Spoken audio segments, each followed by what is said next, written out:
अस्सलाम वालेकुम, कैसे हैं आप लोग? मुझे पूरी उम्मीद है एकदम ज़बरदस्त होंगे। तो आज जो मैं डिस्कस करने जा रहा हूँ वो है रिले के हवाले से।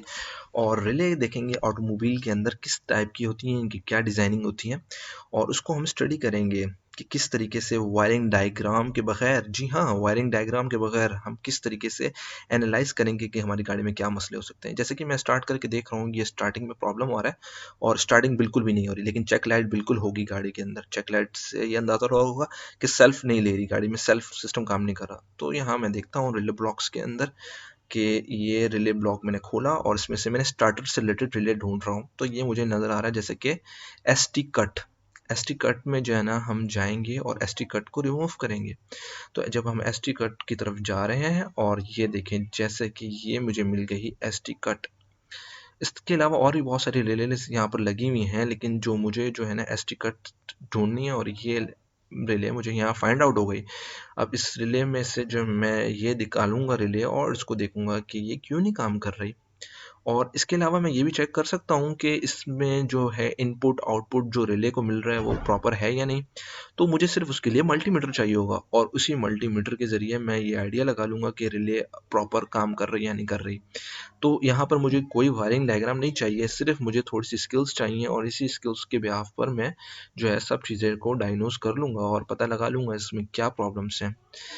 और ये रिले मैंने यहाँ रख दी और ये जैसे कि आप देख रहे हैं इसमें पिन्स जो है ना टोटल 4 पिन्स हैं। और ये 4 पिन्स में से जो वाइट कलर की आप देख रहे हैं, ये वाइट पिन्स जो है ना रिले की कॉइल की पिन्स हैं। ये दो जो आप देख रहे हैं ना, ये वाइट, ये रिले की कॉइल के लिए हैं और जो ये कॉपर जो पिन्स हैं ये उसकी आउटपुट हैं, यानी कि स्विच वाला एरिया है। ये स्विच वाला एरिया यहाँ लग जाएगा और उसके बाद ये दो एरिया जो कॉइल का यहाँ लगेगा। तो कॉइल वाले एरिया पे हम लोग चेक कर लेते हैं क्या वोल्टेज हमारे को 12 वोल्टेज आ रहे हैं या नहीं आ रहे। ये एक गाड़ी जो है जो पुराना मॉडल है तो इसमें जो है ना कम्प्लीटली 12 वोल्ट आने चाहिए, लेकिन आजकल के जो न्यू मॉडल्स हैं उसमें completely 12 volt S T relay के अंदर नहीं आते। उसमें 7.5, कभी कभी 5.2 इस तरह के वोल्टेज आ रहे होते हैं। तो इट्स ओके, नो प्रॉब्लम, ये भी सही है। लेकिन जो हमें यहाँ पर जो है ना वोल्टेज पुराना मॉडल होने की वजह से 12 या बैटरी वोल्टेज यहाँ पर दिखाने चाहिए, 12 अबव कुछ वोल्टेज होने चाहिए यहाँ पर। तो वो देख लेते हैं कि अभी ये 0 वोल्टेज शो कर रहा है, तो यहाँ पर इस पॉइंट पे वोल्टेज कुछ ना कुछ होने चाहिए। तो इसके बाद जो है हमें ये आइडिया हो जाएगा कि हमारा जो है ये सिस्टम ओके है या नहीं। तो ये देखें यहाँ पर 12 वोल्ट शो करा रहा है, यानी कि रिले के पॉइंट पर हमें 12 वोल्ट मिल रहे हैं।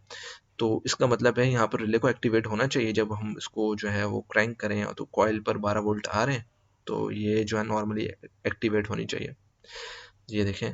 और इसी तरीके से ये वो पॉइंट है जो कॉपर की तरफ जा रहा होता है, तो यहाँ पर एक तरफ तो वोल्टेज होंगे और दूसरी तरफ वोल्टेज नहीं होंगे। तो ये वो पॉइंट है जहाँ पर एक तरफ जो है ना 12 वोल्टेज या बैटरी के वोल्टेज आ रहे होंगे। ये देखें, ये ऑलमोस्ट 12 तो खैर खैर नहीं है ये, लेकिन 10 पॉइंट है। यहाँ पे भी वोल्टेज ड्रेनेज हो रहा है, ये मैंने नेगेटिव लगाया हुआ है और पॉजिटिव वोल्टेज मैं यहाँ चेक कर रहा हूँ। इसी तरीके से हम यहाँ पर ग्राउंड भी चेक कर सकते हैं। जो रिले को ग्राउंड की इनपुट जा रही होती है वो यहाँ से भी चेक हो सकती है, यानी कि ये वो सॉकेट एरिया है जहाँ से हम इलेक्ट्रिक को कंपोनेंट्स को चेक कर सकते हैं। इसके अलावा जो हमारी स्टार्टिंग की प्रॉब्लम है यहाँ से चेक कर सकते हैं। ना सिर्फ हम ये स्टार्टिंग की प्रॉब्लम्स चेक कर सकते हैं, इसके अलावा जो है हमारी ईएफआई से इग्निशंस के जो भी प्रॉब्लम हैं उनको भी चेक कर सकते हैं और जो हमारी फ्यूल इंजेक्शंस हो रही हैं उनको भी चेक कर सकते हैं। रिले के कंपोनेंट्स और फ्यूजेस यहाँ लगे होते हैं। ये एक नया मॉडल है जिसको मैं डिस्कस करने जा रहा हूँ, तो इसकी भी मैं एस टी रिले ढूंढूंगा। जो एस टी नंबर 1 किधर है, और ये रही हमारी एस टी नंबर 1 जो मुझे मिल गई। और यही एस टी नंबर 1 रिले है, रिस्पॉन्सिबल होती है व्हीकल स्टार्टिंग के लिए। That's why we are looking for it. So हम need to search and need to remove this relay and this is the relay. Now we are going to remove, और this is the ST2 ST1 number 1। तो इसके अंदर दो relay हैं, ST number 1, ST number 2। इस model के अंदर ये न्यू मॉडल है, 2019 का मॉडल है। तो ये वो रिले लगी हुई एज पर लोकेशन। हमने इसके कवर से ये आइडिया लगा लिया। अब इस रिले में भी अगर प्रॉब्लम होगा तो गाड़ी स्टार्ट नहीं होगी, क्रैंकिंग नहीं होगी। यानी कि मेन चीज़ है यहाँ पर इग्निशन लाइट ऑन हो जाएगी, चेक लाइट आएगी, लेकिन क्रैंकिंग बिल्कुल नहीं होगी।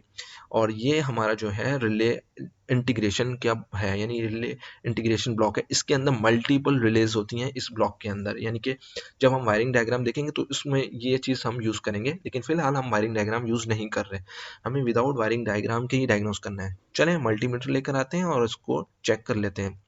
अच्छा, रिले का जैसे कि मैंने पहले भी बताया था, ये रिले का एक है कवर ऊपर, और उसके अलावा रिले के हम जब चेकिंग करेंगे तो यहाँ पर हमें इसके ohms में दिखा रहा है, यानी कि 171 ohms जो इसकी कॉइल की रेजिस्टेंस है वो हमें दिखा रही है। कभी कभी ये रेजिस्टेंस भी कम या ज़्यादा हो जाए तो जिसकी वजह से कॉइल यानी रिले काम नहीं करती, ये भी वजह हो सकती है। और या कभी स्विच का भी प्रॉब्लम हो सकता है, यानी कि इसके इंटरनल स्विच के वाले एरिया के अंदर अगर रस्ट आ जाए, कॉन्टैक्ट मेकिंग ना हो रही हो, तब भी रिले काम नहीं करेगी, रिमेंबर।